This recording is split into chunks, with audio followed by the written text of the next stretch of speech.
Hello, good afternoon, and welcome to Bringing Midday News, coming to you live from our news hub, Atomic Junction, Benab House, Accra. My name is Fauzi Abdullah. Coming up in this afternoon's bulletin.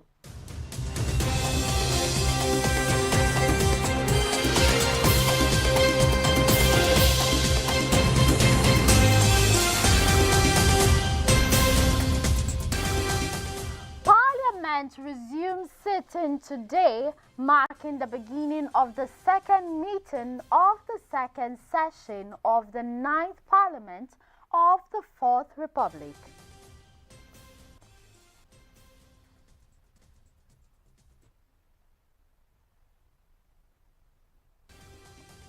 And in business, mobile money transactions in Ghana reached a value of 493.2 billion Ghana cedis in April 2026, according to the Bank of Ghana.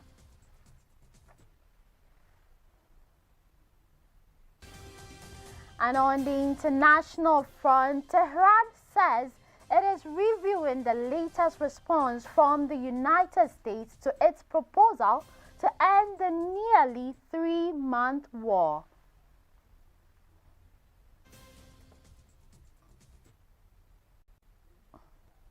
These and many more stories coming up in the next few minutes. Stay with us.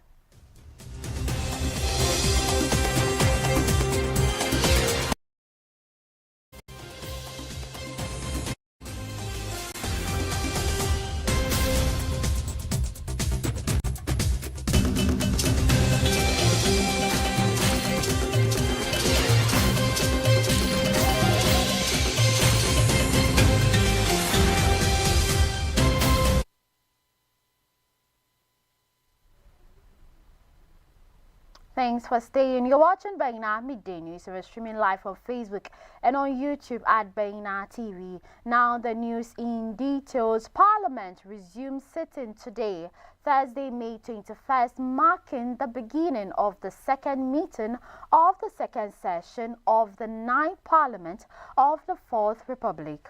Lawmakers are expected to deliberate on a wide range of major bills and policy reforms across key sectors of the economy. Majority Chief Whip Roxanne Nelson Dafiamekbo outlined an extensive legislative agenda covering transport, energy, justice, security, and governance reforms. According to him, to consider the Maritime and Related Offences Bill after the Committee on Transport submits its report for the second reading. Reports on the road traffic regulations and bilateral air services agreements between Ghana and countries such as Luxembourg, Qatar, Saudi Arabia, and the United Arab Emirates are also expected before the House. On the energy front, lawmakers are expected to deliberate on proposals to review the legal framework governing the National Petroleum Authority, alongside legislation on private sector participation in electricity distribution. The proposed Nuclear Power Corporation Bill 2026 and the establishment of a Renewable Energy Authority. Mr. Dafiamekbo further disclosed that the Interior Ministry is expected to table a community service bill aimed at reducing prison congestion by introducing non-custodial sentencing for minor offences. Parliament will also consider amendments to the National Identity Register Law, prison service parole regulations, and a proposed law intended to improve coordination among security agencies. The House is also expected to consider a proposed Code of Conduct bill to strengthen rules on asset declaration and ethical conduct, while CI 47, which governs civil procedure in the High Court, will undergo review to consolidate multiple amendments into a single legal framework. Moving on, a medical doctor and sister of deceased engineer Charles Henry Emisa has sued 3 major health facilities, several medical professionals, and the Attorney General over what she describes as a chain of negligent acts that led to her brother's death after a road accident in Accra.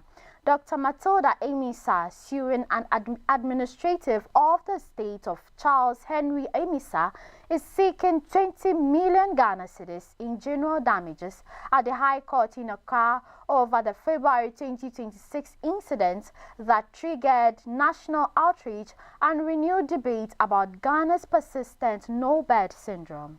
The suit names the Ghana Police Hospital, Greater Accra Regional Hospital, Korle Bu Teaching Hospital, several doctors and nurses attached to the facilities, as well as the Attorney General's Department.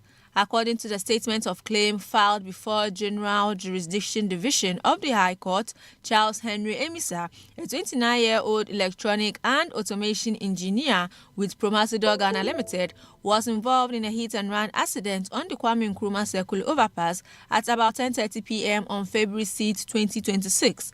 The suit states that after Amisa failed to return home, relatives reported him missing at the Adenta police station. 4 days later, the family was contacted by officers of the Nima police station and informed that an accident victim had been deposited at Korle Bu Teaching Hospital. Dr. Amisa told the court that upon arrival at the hospital mortuary, the family found the body in a decomposing state outside the cold room infested with maggots. The writ alleges that the National Ambulance Service initially transported the injured engineer to the police hospital after receiving a distress call.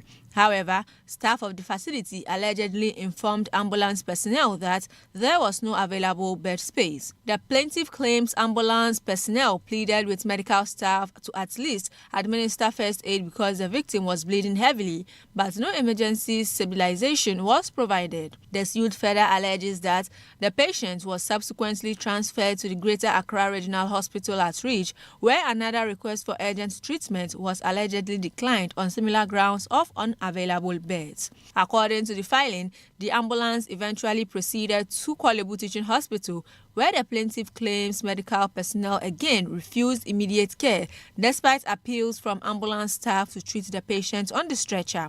The suit states that Henry Amisa later suffered cardiac arrest at about 12:50 a.m. and was pronounced dead at Korle Bu.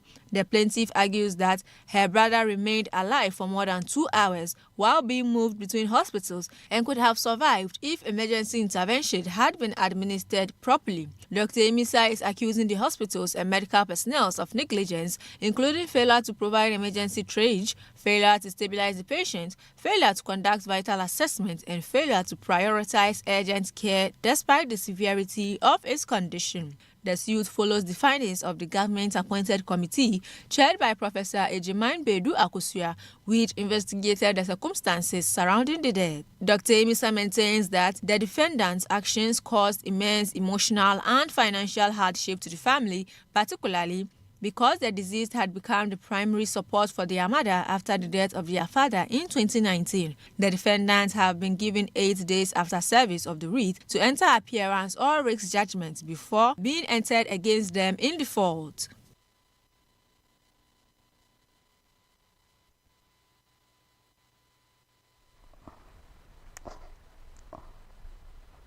Meanwhile, the Accra High Court has granted bail to Bono Regional Chairman of the New Patriotic Party, Kwame Bafo, popularly known as Abronya DC, in the sum of 100,000 Ghana cedis with 2 sureties. The decision was taken after the case was heard on Thursday, May 21st, 2026. Abronya DC had earlier been remanded into BNI custody by Circuit Court 9 in Accra over allegations of spreading false news. His legal team subsequently filed a motion challenging the remand order, arguing that the continued detention of the outspoken politician was unjustified. The matter attracted significant public and political attention following his rearrest after earlier being granted bail during ongoing investigations. For the High Court ruling, the MPP had criticized the handling of the bail application process, describing the transfer of the case from Criminal Court 2 to General Jurisdiction 2 as mind-boggling. The party alleged that the move was a deliberate attempt to frustrate the bail process and raised concerns over what it's described as increasing political intimidation against opposition figures.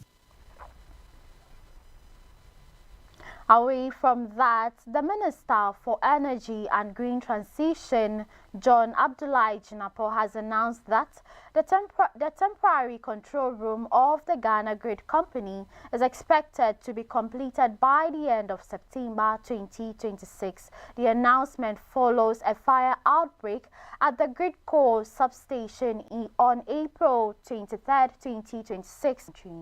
The fire affected the control room at the Akosombo switchyard, forcing the shutdown of all 6 generation units at the dam and leading to the loss of more than 1,000 megawatts of power to the national grid. In a Facebook post on Wednesday, May 20th, after inspecting ongoing emergency restoration works at the switchyard, Mr. Jinapor said the government was also engaging stakeholders in the power sector on plans to construct a modern permanent control room. According to him, the permanent facility is intended to strengthen the resilience and reliability of Ghana's power transmission infrastructure, and all technical teams involved in the restoration efforts for their commitment and dedication.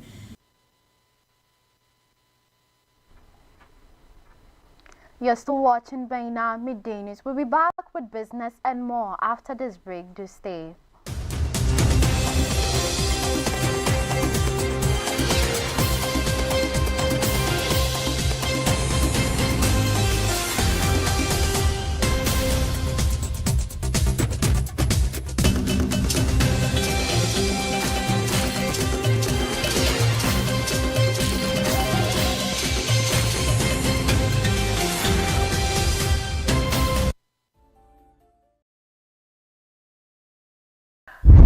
Assalamu alaikum wa rahmatullahi wa barakatuh. Last season, we saw incredible talent, passion, and purpose. And carved upon your lips. Your skies, oh Accra. You burn your wastes.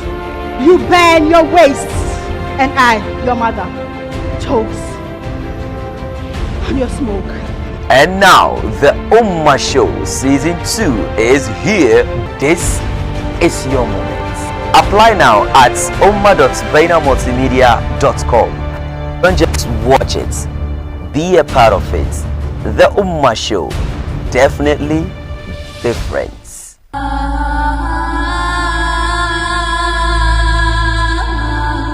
The Ummah Show, definitely different.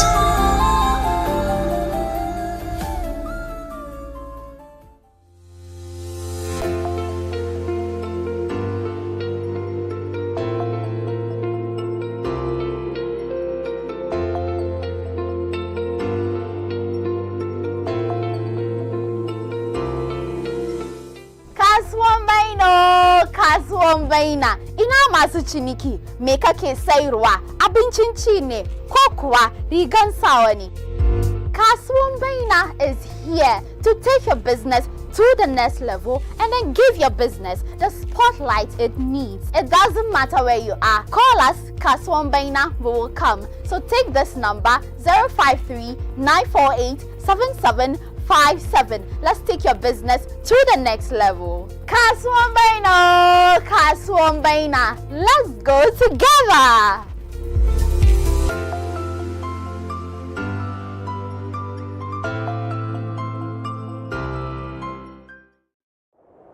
Allahu Akbar, Allahu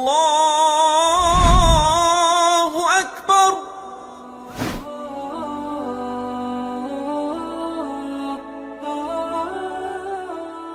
The word Islam is an Arabic word which means to surrender. As a Muslim, you surrender yourself to the Almighty Allah, your Creator. To do that, we need to understand the concept of Islam. Baina TV comes your way with the most educative and informative Islamic program, Understanding Islam. On this show, we answer all the questions regarding Islam, the do's and the don'ts of the Sharia, and many others. Make a date with me, Aisha Muhammad Saqib, this and every Friday at 10:30 a.m. as we educate ourselves with the knowledge of the Deen.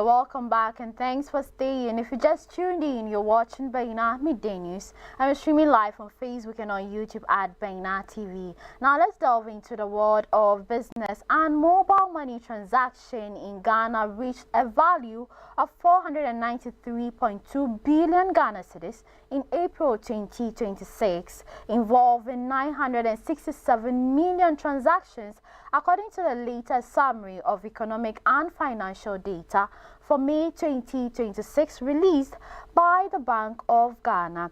The figures represent an increase from the 484.6 billion Ghana cedis recorded in March 2026, highlighting the continued growth in the country's digital payment system.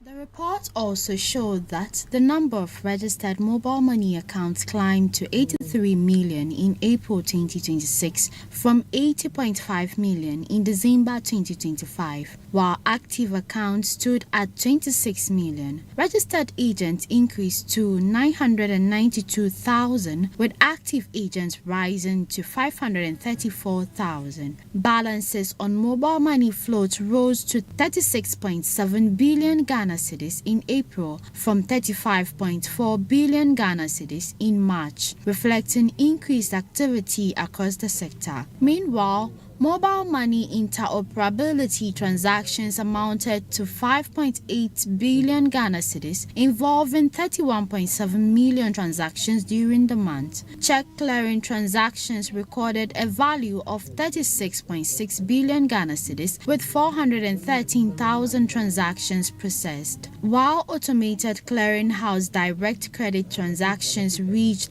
13.5 billion Ghana cedis, involving 816,000 transactions. The data further showed that Ghana Interbank Payment and Settlement Systems instant pay transactions increased to 79 billion Ghana cedis in April 2026 from 71.5 billion Ghana cedis in March, with transaction volumes close to 19.9 million. Now let's look at some news beyond our borders. And Tehran says it is reviewing the latest responses from the United States to its proposal to end the nearly 3-month U.S.-Israel war on Iran as mediator Pakistan steps up efforts to achieve progress in the talks that U.S. President Donald Trump has warned are on the borderline between a deal and renewed strikes. Ministry of Foreign Affairs spokesperson Ismail Bengai said late on Wednesday that the Iranians have received U.S. views and are reviewing them, according to the Iranian state agency Noor News.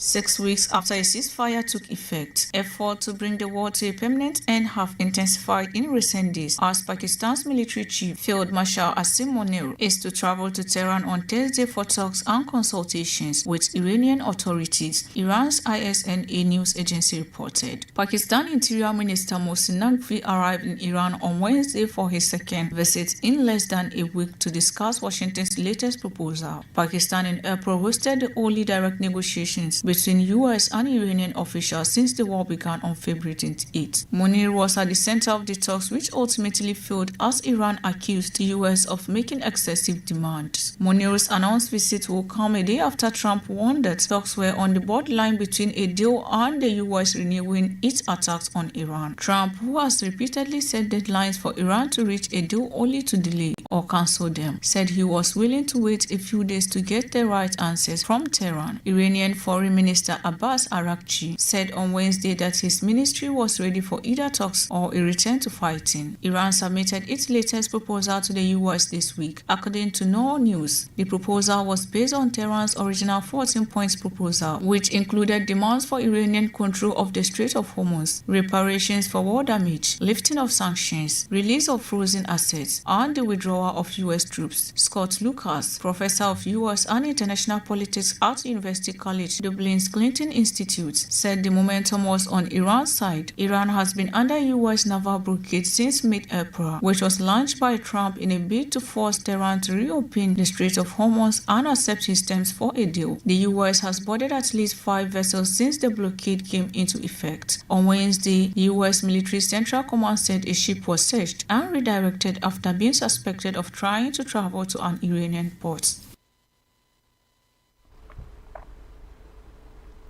And now to the final story on sports. The quarter-final fixtures and World Cup playoff matches for the 2026 Under-17 FIFA African Cup of Nations in Morocco have been confirmed following the end of the group stage matches.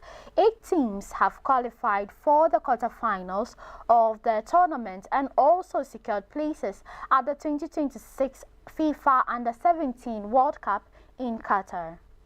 The qualification teams are Senegal, Morocco, Cote d'Ivoire, Cameroon, Mali, Egypt, Tanzania, and Algeria. Senegal secured qualification after defeating Algeria, while Algeria advanced ahead of Ghana following a draw of lot tiebreaker. The quarter-final fixtures scheduled for Sunday, May 24th are Tanzania vs Algeria, Cote d'Ivoire vs Egypt, Senegal vs Mali, Morocco vs Cameroon, while the 4 best third-place team, Mozambique, Ethiopia, Ghana, and Uganda, will complete in playoff matches for the remaining 2 African qualification spots to the World Cup. The playoff fixtures scheduled for Saturday, May 23rd are Mozambique vs Ethiopia,